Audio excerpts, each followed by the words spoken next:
साथी हैं उनका मैं इधर इस कार्यकर्ताओं की सभा में स्वागत करती हूं। खासतौर से किशोरी लाल शर्मा जी जो आज अमेठी के उम्मीदवार के रूप में मंच पर आसीन है। मुझे खास खुशी है इस बात की, और जैसे उन्होंने कहा मैंने उनसे यही बात की, सच बोला इन्होंने, मैंने यही बात की कि आपने इनसे चुनाव का संचालन मैंने सीखा।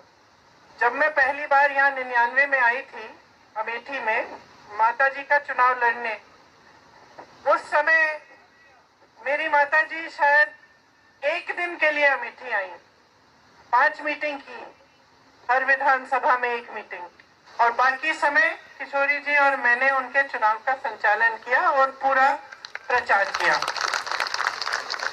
उस समय मैंने किशोरी जी से सब कुछ सीखा, कार्यकर्ताओं के बारे में, किस तरह से चुनाव को संचालित करते हैं, कैसे चुनाव लड़ा जाता है, सारा उस समय सीखा। तो अब जब हमारी बात हो रही थी तो सही है, कह रहे थे कि आप ही लड़ लीजिए ना, तो मैंने कहा देखिए आपने बहुत चुनाव लड़ाए हैं, इस बार मैं आपको चुनाव लड़ाऊंगी और आप चुनाव जीतेंगे। तो मैं यहाँ आई हूँ अपने बड़े भाई का चुनाव लड़वाने के लिए और अपने साथी किशोरी जी का चुनाव भी लड़वाने के लिए। अब आप हमारे प्यारे कार्यकर्ता हैं, मेरी बहनें बैठी हैं, आपकी तो उम्र वही लग रही है जो 20 साल पहले लगती थी लक्ष्मी जी। सब पहचाने हुए चेहरे हैं, आप परिवार के सदस्य हैं। हम सब साथ अलग अलग परिस्थितियों में लड़े हैं, और अगर हम में एक खासियत है हम सब में, तो वो ये है कि हिम्मत है हम में लड़ने की। मैं आपके बारे में ये जानती हूँ क्योंकि हमने चुनाव के समय क्या क्या देखा, किस तरह की लड़ाइयाँ। मुझे याद है एक समय एक बूथ था जहाँ कोई खड़ा भी नहीं होना चाह रहा था पोलिंग बूथ में। उस समय किशोरी जी अपने कुछ साथी लाए थे कि आप खड़े हो जाओ यहाँ पे, बहुत खतरनाक सी परिस्थितियां बनी हुई थी वहाँ। और मुझे याद है कि मुझे फोन आया 4:30 बजे कि दीदी आप आ जाओ लेने के लिए, नहीं तो यहाँ पे तो बुरा होने वाला है। तो उस जमाने से लेकर जब बिल्कुल मुश्किल परिस्थितियों में हम एक साथ इकट्ठे होकर दिन रात हमने काम किया और हम लड़े, ये बात हमने साबित की कि यहाँ का जो कार्यकर्ता है, अमेठी का जो कार्यकर्ता है, मुश्किल से मुश्किल परिस्थितियों में खड़ा रहता है, दृढ़ रहता है, मजबूत रहता है और कभी हिम्मत नहीं हारता।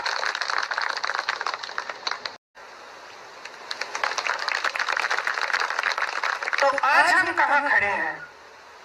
आज देश की परिस्थितियां जो हैं कई स्तरों पे उनसे अलग नहीं है जो उस समय ब्रिटिश साम्राज्य ने परिस्थितियां बनाई थी। क्यों? क्योंकि आज देश का जो गरीब है, देश का जो किसान है, उसको एकदम नकारा जा रहा है।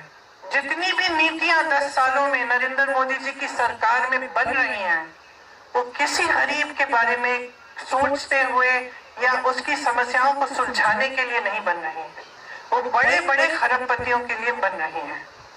और आज ये सच्चाई है कि देश का किसान पिस रहा है, मेहनत करता है, पसीना बहाता है, धरती को सींचता है अपने पसीने से, लेकिन उसकी मेहनत की कमाई उसके लिए पूरी नहीं हो रही है।